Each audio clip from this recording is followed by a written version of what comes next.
Everybody's got a story. You just have to listen. Hola, I'm Joe Pardavila, and this is Good Listen. And are you prepared to go on a spiritual journey with me? Well, don't worry. We're not going to go on an ayahuasca trip with Aaron Rodgers in the middle of the jungle. No. Today, I'm joined by Lisann Valentin.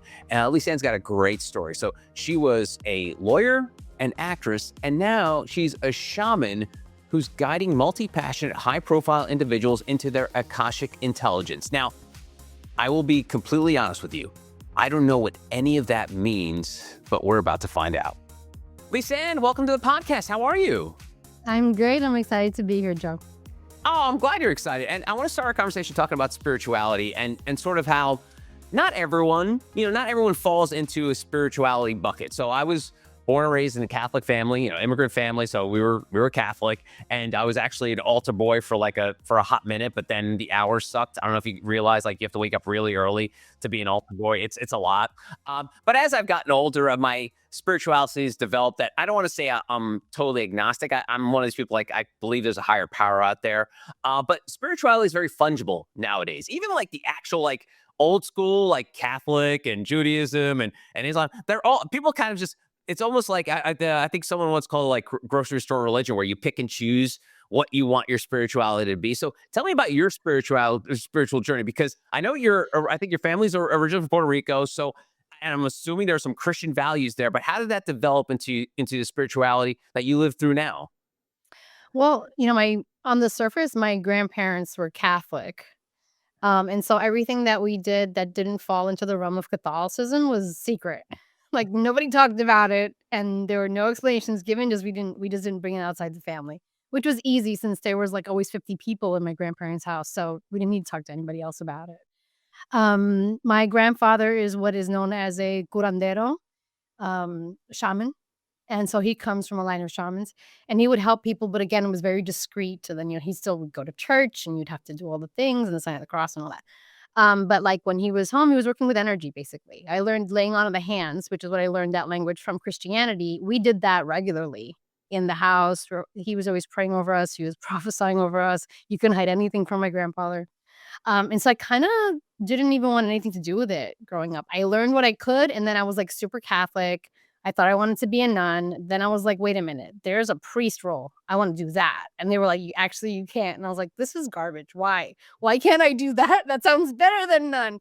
And so I was always waiting for a call. And it took a long time for me to answer that call. And I hope that answers your question.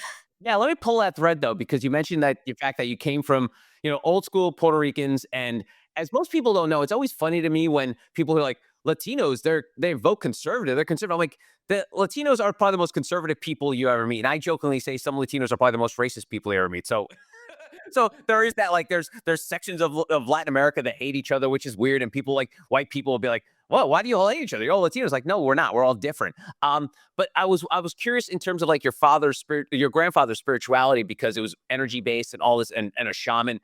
That ain't being discussed in the Catholic religion. So how did that work in terms of his environment and people around him? Was it accepted? Was it frowned upon? What was because I'm telling you, Puerto Ricans take the Catholicism very seriously. So I'm curious what kind of pushback he got. He was respected. So my grandfather was also very political in Puerto Rico. His name was very well known there. I even try not to say it just because it's very directed to my family. It's not a common name. And so they knew him as a healer, right? So they didn't even say curandero unless you really knew what was going on. Then you'd be like, oh, he's a curandero, right? And which just means, the translation means healer. Shaman also means something like that. They don't do any healing. It's just energy based. And it's the energy in me sees energy in you. Let's go. That's kind of how that works in the most basic terms. So from my understanding, everyone really loved both my grandparents, because my grandfather trained my grandmother. She was more of a channel. And I think the easiest way to put this is that everyone is really psychic and intuitive. We either decide we're going to ignore it, or we're going to lean in. My grandparents really leaned in, and the people that gravitated towards them were people that believed, understood, and witnessed it in themselves. And so I will say the way they practice certain things is very different than me. I feel like I'm more modern. I use a lot more mindfulness tools, right? Whereas they were very super mystic, but everything about the Catholic Church was incorporated. They celebrated La Virgen Milagrosa, which is the Virgin Mary, but in the cool colors, predominantly known in Mexican culture. They had like the Sacred Heart of Jesus, like they had that in the house. When my grandfather was no longer mobile, he'd get communion at home. And so like it was this sort of like they weren't separate to us inside the house, but to the outside world, they were two different things. Grandpa went to church, but when he was doing his energy work, it was a whole different modality. He was like being, I want to say like a deacon. You know what I mean? Like Yeah. someone who decided that he took on some robes in the name of God. That's basically how I can describe it. That's so cool. All right, cool. Yeah, because it is funny. Like, I mean, it goes back to how I started. Is how religion is what everyone wants it to be. And so you said it took you a little while to discover what you actually were.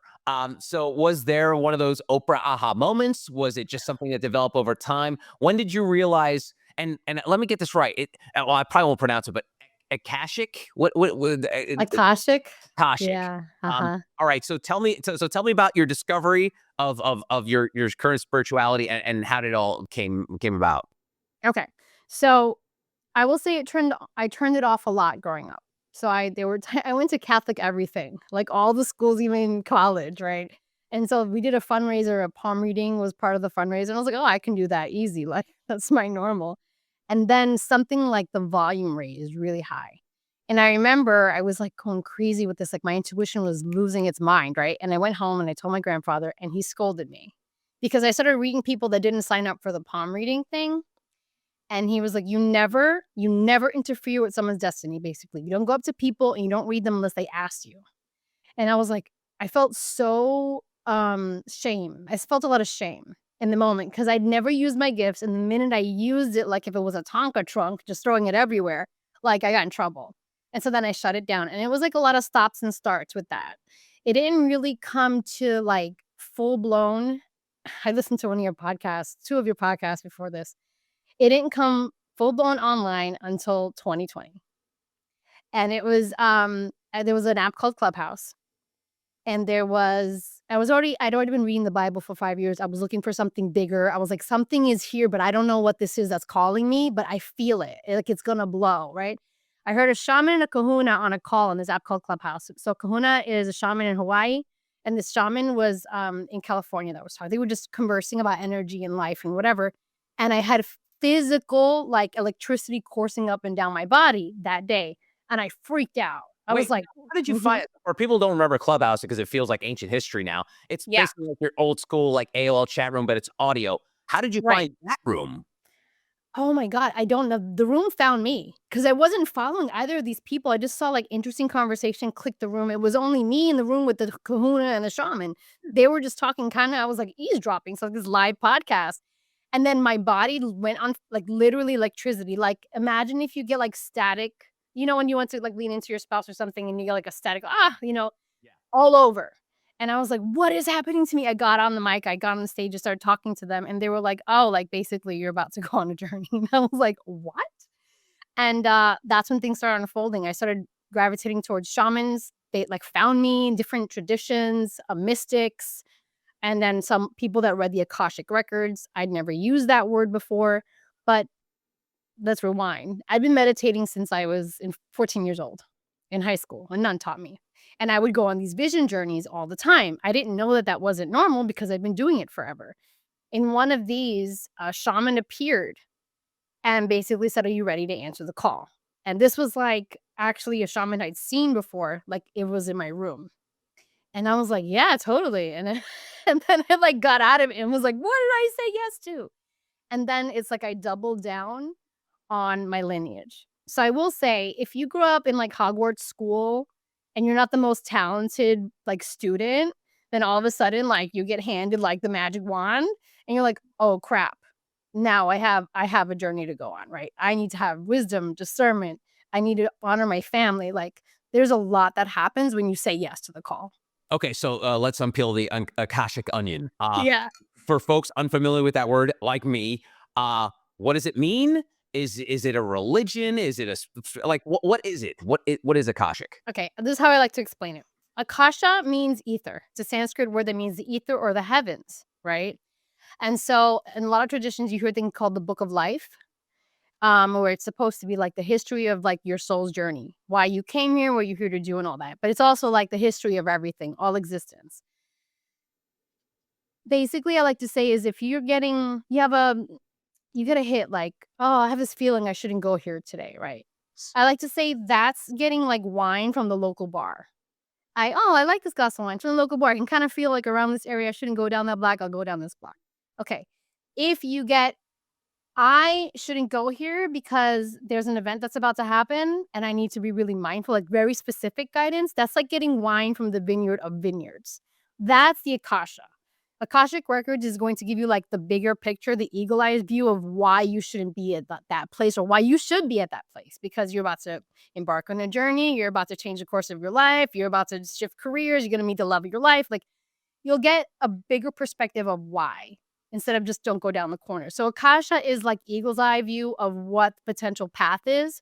Local bar is like, let's pull a tarot card and figure out if you should wear the blue dress or the red dress. You know what I mean? It's kind of like a different energy. And so, give me a little background, just for folks who are unaware. Like, where does this come from? Is it what culture does it arise from? Like, we don't need to go deep dive here, but just out of curiosity's sake, like, where does it come from? Multiple cultures call it different things, right? So Book of Life is the most common, especially in Latino culture. The Book of Life. If you just Google that, you're gonna see that Disney movie. Remember Me is the song, and it's sort of like this idea. Hindu culture, the Sanskrit words, they all have this. If you think about the Bible, even talks about the Book of Life. It's in multiple religions. Is this idea that there's a divine library that you have access to it? But I look at it more than that. It's just a word to describe the same thing. It's you connecting with the divine and saying, guide me, lead me, show me. That's all really it is. People want to like pick it apart and say, no, it's this parchment. It shows up in our minds because we're creative however we want. It can look like a book. It can look like a parchment. It could look like a library. It could look like a spirit guide. Doesn't matter. For me, it's always like my connection with the divine. Like I can feel how light it is when it comes through. If it comes through like with a lot of fear, so, for example, a big election happened, people have feelings. If I'm leaning into people's feelings, I'm gonna get different information. That's not the Akasha, that's the collective. Mm. But if I lean into source, God divine, it's like, oh, the bigger picture means that now I get to step out into the world and do what I came here to do, no matter what's happening in the collective. So the guidance is always higher. It's a bigger picture thing. And so you can look it up across modalities. If you're one of the major religions, it's mentioned. Akasha. And so, if folks are curious about like delving into something like this, is it like, I mean, are there, I don't want to say churches, but are there like centers for it? Are there like how does one like learn about? I mean, obviously you help people with it, but like how does one learn about it outside of just like picking up a book and reading? I teach it. I teach Akashic Intelligence just because I don't wanna a lot of people read the records, right? And they'll read it for you. And I think that's great up until a limit, but I really believe you're more empowered when you learn how to do things for yourself. There are many schools. I learned from this woman, Emily Harrison. She has something called the Akashic Academy. She did like her first like semester free, and I did that initially because I wanted to understand why I was tapping into the Book of Life, and I didn't really know that they were the same thing until I took her course. I'd also worked with a shaman, and then she helped me like guide me through a process of how to get really into a meditative state so that way I can get clear. I can be a clear channel for the guidance. What happens is, here's the deal. Let's say I'm going to use the oracle card thing again. Like if you're familiar with like, let's even playing cards. I could take a playing card and say, oh, your destiny is like the king of whatever. I should know something about playing cards before I use that as an analogy. Ace of spades, I don't know, whatever, like king card. And like, this is what your destiny is, whatever. And I'm going to filter it through my experience. And I'm like, oh, you know what? In the past, I had a boyfriend and this kind of must not mean something good. Like that's not the Akasha. The Akasha is going to be like, I think you can take 3 different paths here. And in the first path, this is what it could look like. In the second path, this is what you can expect. And the third, from this point, this is what can happen. You get to choose your destiny. It's a very different feeling. It's because Akasha is not going to tell you that you're right or wrong. So let me use different language. The divine, God, in my perspective, loves you. And when you ask for help, you get it. And if you're looking to see what path you should choose, the question is not which path, it's what will serve my highest good. So when you lean into the records or Akashic Intelligence, you're asking better questions. So this was the mindfulness things come in, right? You want to have a better communication circuit with whoever your higher power is. If you ask yes or no questions, you're gonna get really limited answers. If you ask open-ended questions, kind of like a whole world opens up to you and you start seeing paths you didn't know existed. So that's a difference between like getting guidance in the local bar or going to the vineyard. So yeah, you can totally go to school and learn. There's online classes. There's actually some institutions, I think in New York. I've not gone to them. I do this online and it's like you can do free stuff. You can look it up. It's really about meditation, mindfulness, and getting really aware of like your inner software, just upgrading it so you can get the guidance. And do you notice with people you work with, is this religion adjacent? Like, are people that, maybe practice Judaism, practice, maybe even let's say, someone who's a Mormon. Like, are there? Yeah. Is it agnostic to religion? Like, you can practice this, but also be involved with another religion. Yeah, for sure. Because it's not about religion. It's about, like, the source of unconditional love that you're tapping into. So, like, I know people that are Jewish that read the records, that are Muslim that read the records, agnostic that read the records. It doesn't matter. It's really I'm saying read the records. It's really just tapping into the highest forms of unconditional love and getting guidance from there. So that looks like journaling. That looks like channeling. That looks like asking better questions. Yeah. Nice. And so I'm just curious because you mentioned that you popped into a clubhouse in 2020 and this Mhm. happened. Yeah. I often ask the sliding doors question. Would Mhm. you be here talking to me 5 years later about being on this Akashic journey if you hadn't popped into that clubhouse? Because it seems like it's always been sort of like subconsciously there, but having these conversations in 2020 brought it to the front of your consciousness. Do you think that would have happened eventually, or was just one of those things? It was just like the right place, right time. Okay, so I'm gonna give you an answer that probably won't be cool, but I like to think that when people are destined to connect for however short or however long, it's always gonna happen. So, more than likely, there's a timeline where I said no to being a shaman, and I'm still here promoting some show, some book, something else. It would have been something else because it's not like I quit my other things. I'm still doing those things. It's just that and that's my perspective, the person you run into in the grocery store, the gas station, like, all of this, it's aligned because we all decided to come here at this time to make this world a better place. You do it with your platform. You have a dharma, you have a spiritual calling in your own way, it's part of it is this. Some spiritual gifts don't look spiritual at all.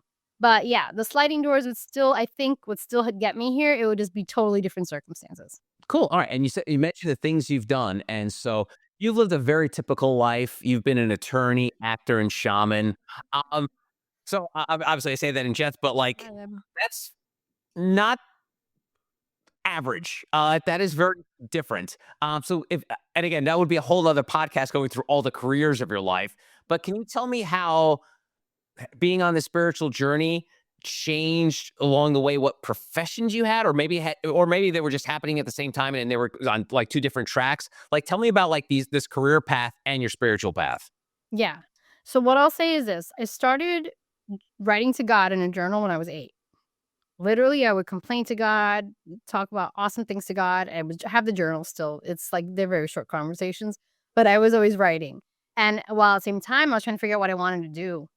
And so that writing never stopped. So when went to law school, I was writing to God. When I decided that I was gonna not practice law and be a fifth grade teacher, I was writing to God, and I felt really like the divine was aligning these things for me because I was learning different skill sets that I need now. So I learned about how to be I actually went to school to be an elementary school teacher. That was my backup plan before I went to law school. And I got licensed, then I did that, then I went to law school, do a lot of hopping around. Then I taught, then I practiced law for 8 years on Wall Street, and then I quit, got a job off Broadway immediately, wound up back on Wall Street on the red carpet for this major event. It was like full like, this is a great movie in my mind of, like, when I really think about it, it's incredible, not without its ups and downs. But the whole time it was divinely guided. Even when I resisted, even when I complained, even when I was suffering, I let go and I surrendered and doors are open. And it's not common, it's not typical, but it is a testament to the strength of my faith that I was able to leap and the net always appeared. And so if I hadn't done that, I wouldn't be able to say I'm a New York Times bestselling author. I wouldn't be able to say that I've appeared on as many TV shows and movies as I am as my age is right now, which is 45. I'm okay with saying my age. Thanks. And Yeah, and I still have my license to practice law. I don't use it as a profession, but I use it with, contracts and all the business stuff that go on with being an entrepreneur. But it also helps me to help the people that I serve, that I have, I've done a lot of things which helps the people that come to me understand that, I know it wasn't easy. I I have a lot of education. I have a lot of life experience. I get too much education, Lisa. I don't know if It's that's a lot. you got a lot. I know, I'm telling you, but, people are surprised because, I'm the one that's outside and I talk to the butterflies, and I'm like, "Oh my god, it's this rainbow," you would think that education destroys your connection to play and joy in life, and that's actually not true. I think that's like a conditioning, you get really serious. You work to retire so you can die somewhere warm, and that's okay for some people, but that wasn't for me, and there's a lot more people that are kinda following that same path, and that's when they find me.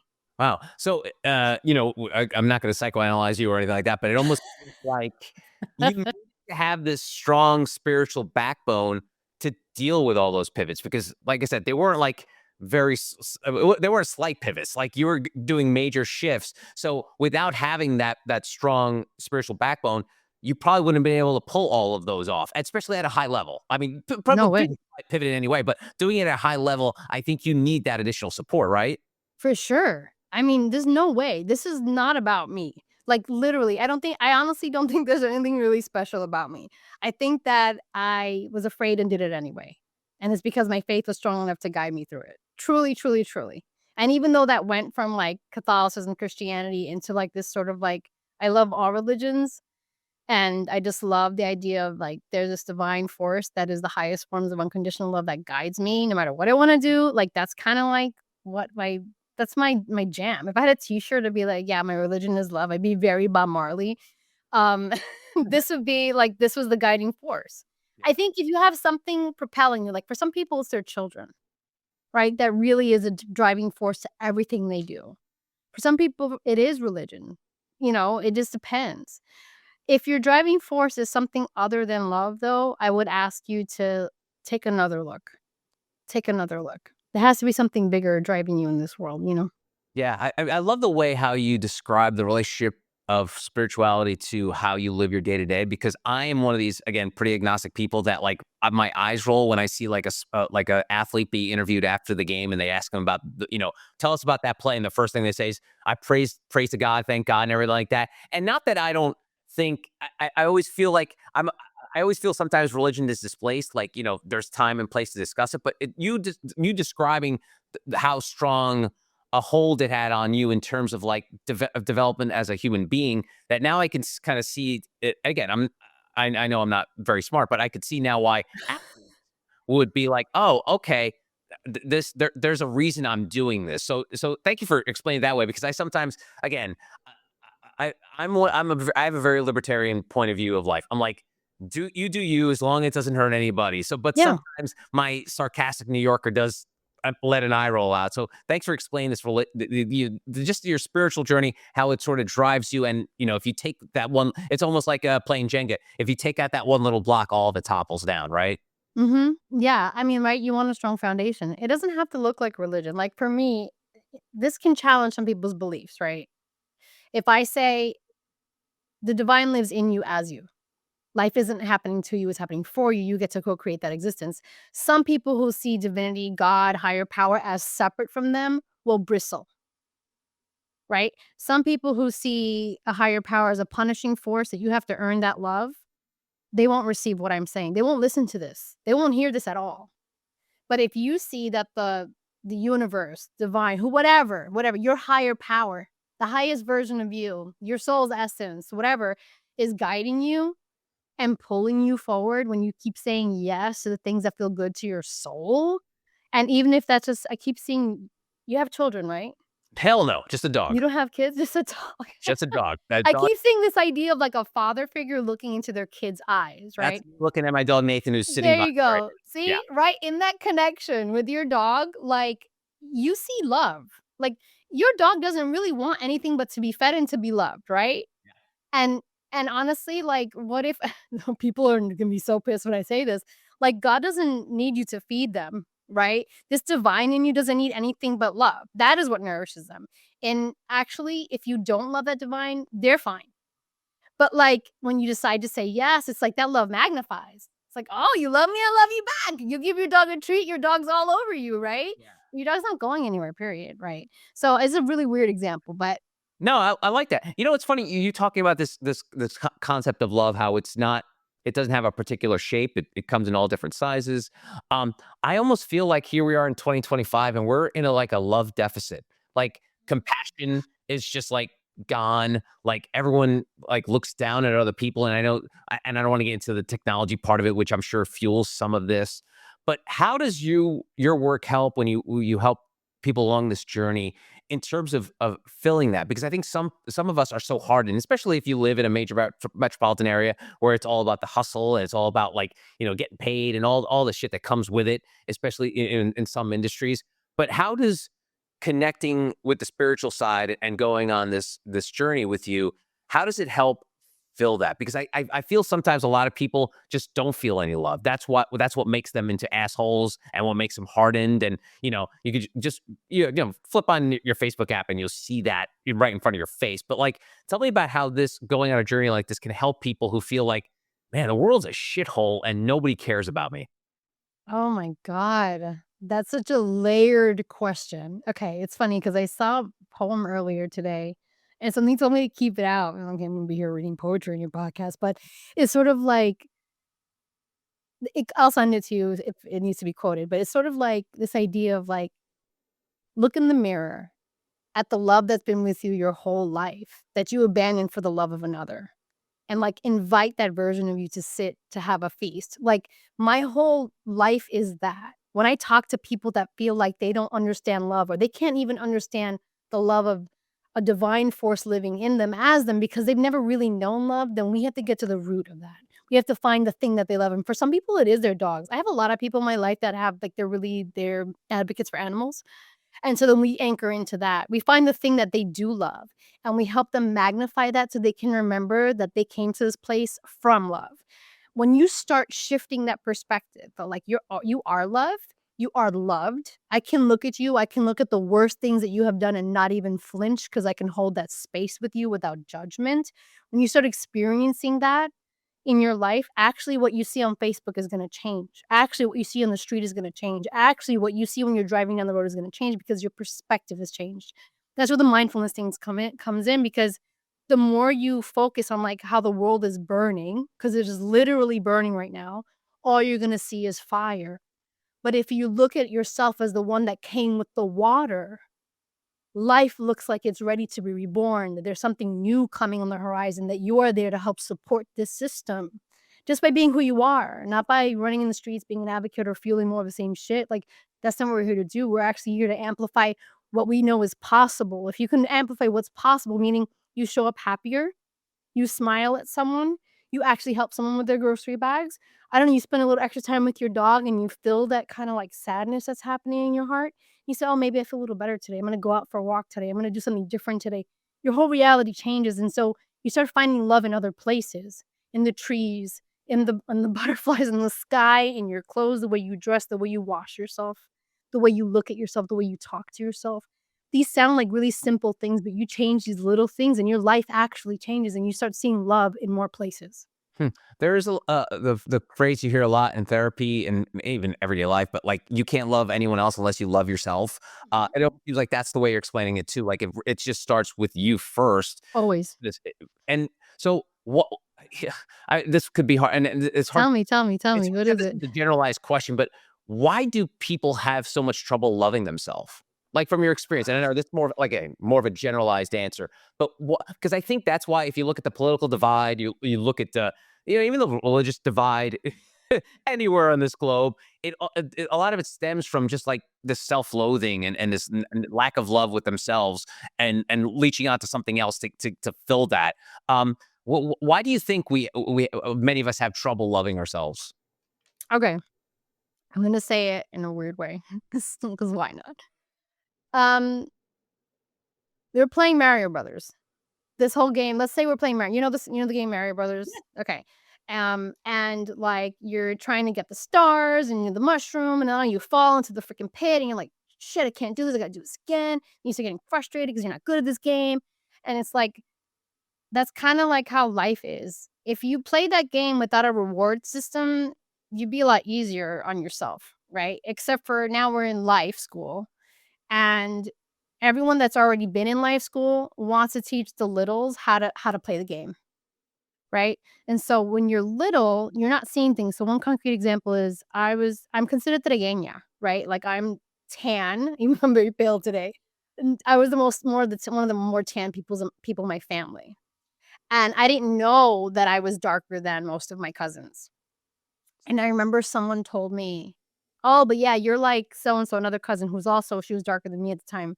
Like you two are the darkest ones here." And the way they said it was like I should be ashamed of that. Hmm. Because you were talking about how in our culture sometimes there's a divide about Oh skin yeah. tone and all that. And I was like, "Wait, what?"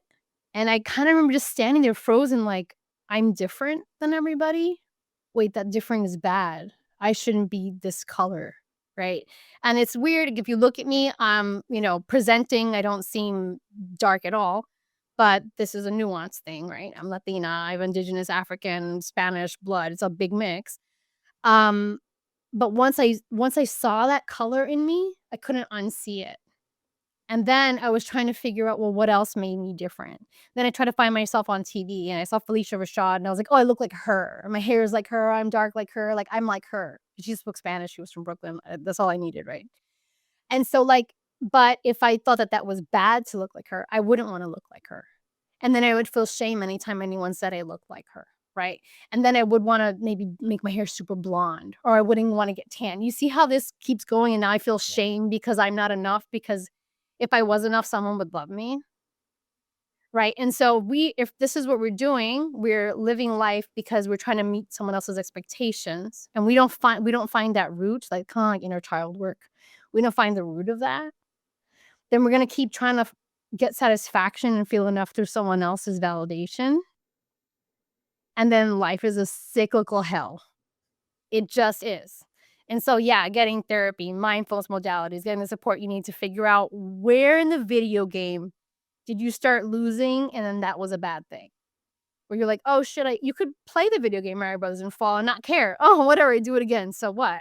Or you can beat yourself up about it, right? It's a different approach to the same thing. So, very long-winded answers, Joe. I know I give you these long No, I get it. stories, but No, it makes sense. And it's funny you talk about this cyclical way of life. And my wife always jokes about how like every day is Groundhog Day. And she's like, thank God that movie came around because there's no other way to explain it. Because I think for many people, life is Groundhog Day. Like you go to bed at the same time, you get up, you work the same amount of hours, you have dinner, you watch some TV, go to bed, and it just repeats itself over and over again. And for some people, unless there's a break in that, when finally Bill Murray learns how to play the piano and he falls in love with Andy McDowell, and all of a sudden he wakes up the next day and he's living a new life. So I think that could wear on people, and I think it does, especially if that cyclical manner is shitty.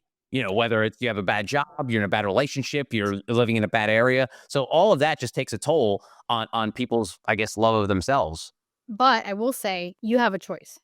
No matter where you came from, you have a choice. You can choose Groundhog Day. You can choose it. Or you can say, "I'm gonna make a different choice today." And literally, you could be like it's your sliding doors example, right? Because first of all, I love that movie. You can go to a different coffee shop. You can take the long route home. You can shift something to create this neuroplasticity in your brain, like you're creating new connections to shift your reality. You know how kids used to play, oh my god, punch buggy? Like if you saw, did you have a Volkswagen? So your reticular brain is looking for this. So like the green Volkswagen buggy or whatever. Now you're focusing on that. You shifted out of Groundhog Day. You're looking for something else. Again, it's like we talked about earlier, like you can see the world on fire, you can see it full of love. You can choose Groundhog Day every day, or you can do something different. You can come home tomorrow with a bouquet of lilies for your wife. And that just shifted something in your day. It's not the same as yesterday, right? She can do something different for you. And it shifted everything. It's these little shifts that get you out of it that shift the whole trajectory, literally because it becomes sliding doors in the end. So I just want to say, like, if you are in Groundhog Day, do one thing different. Do one thing different. I'm telling you, it's going to start shifting everything. Just pick one small thing a day. You can pick the BS or you can pick the extraordinary. I always pick the extraordinary. That's awesome. And it's funny the way you describe that is so simple, but I think sometimes people feel like, no, I need to do something bigger. I need to go jump out of a plane, or I need to, learn karate. You know what I'm Yeah. Funny how one little thing can shift your perspective, and then those little things kind of add up into big things, as we all know. But that's a great way to think about it. Let's wrap things up talking about your work and how the people you work with. So if you go to your IG, this is your description. It says the shaman next door, guiding multi-passionate, high-profile leaders into their akashic intelligence. So let's start with, we know we've already gotten the fact that you're the shaman next door. But who are these multi-passionate, high-profile leaders that you work with? I work with a lot of people that are like Emmy winners, Emmy award-winning producers or actors, TED people that have had held the TED stage, best-selling authors, politicians, judges, but they also have like they're multi-hyphenate. So they do multiple things. So a lot of them are also writers or they were once performers. And so they have a lot of interests, or they also are advocates. It just depends. Usually it's 2 or 3 things they choose. And Akashic intelligence is what I describe as like the vineyard of vineyards. They really want to learn how to tune in to that divinity within so they can make, oh, I'm getting chills. They can make aligned choices, right? For their next pivot, their next step in their career, their next step in their leadership. So these are all people that know they're here to do something really big with their life, and they're either doing it or they're pivoting into it, and they're wanting to like basically do what I did, lean into that love within and say, "Okay, what's the next step? Show me. Let's do this." Hmm. And lastly, we are living in a gamification society. Everything is points, likes, favorites, views.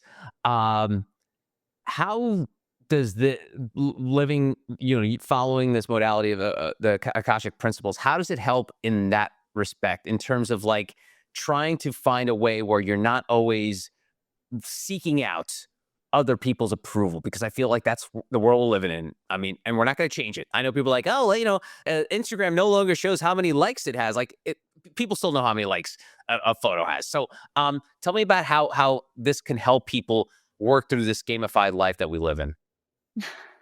It's so funny how you compared this to Mario Brothers. Mhm. Well, I think that if you're leaning into like getting guidance, I'm going to close my eyes for this because this feels important. So, you're leaning into this idea that you're sourcing guidance from the highest forms of unconditional love. This is outside of the frame of validation. This is outside of a human framework. You're trying to take what this celestial energy has, bring it in. You're the anchor between heaven and earth, right? And so you're deciding that you're walking with purpose regardless if it goes against the grain. You're speaking your truth regardless of what someone else might think. I'm not saying to do that without wisdom and discernment, without kindness, but what I'm saying is that to hide what you came here to do. Don't hide it. Like, we can be in conversation. You don't have to agree with me, but we can just sit and hold space for each other. When you dive into the Akasha, you can hold space. You can hold space, honor your truth, and I can honor my truth, and we can just listen. And so, literally, the most basic way to say this is like you're learning how to really listen to that guidance from within. And if you're in that mindfulness space where you're really here, really paying attention, you don't really give a shit about likes or views. You don't care. You don't care. My hair is purple, my lipstick is red, and my blouse is yellow, and I don't care. You understand? Like, I'm just gonna honor how I feel today. This is who I am. And I'm not trying to minimize that because for some people to get to this wild, like, I don't give a shit phase, it takes a while. It can take forever, but it's possible. And so what I help people do is just to remember that they're actually not here to please anyone, but to honor their soul's call. And when they do that, they find their tribe. And so that's why I say I'm the shaman next door, because once you find your tribe, that we're there, we're together, we're in it. Love it. Her name is Lisann Valentin. Lisann, if folks want to go on this journey with you, find out more about you, where should they start? lgvalentine.com. Awesome. Lisann, thank you so much for the time. I really appreciate it. Thank you, Joe. And that's going to do it for this episode of Good Listen. Thanks for joining me on this spiritual journey. I hope you enjoyed it. And if you did, it would be awesome if you could tap that thumbs up button on YouTube. It's a small gesture, but it really helps the channel. If you're listening on Apple or watching and listening on Spotify, a 5-star review would be amazing. If you'd like to catch up on past episodes and my past blogs, go to joepardavila.com. Thanks again. I will see you next time. Adios.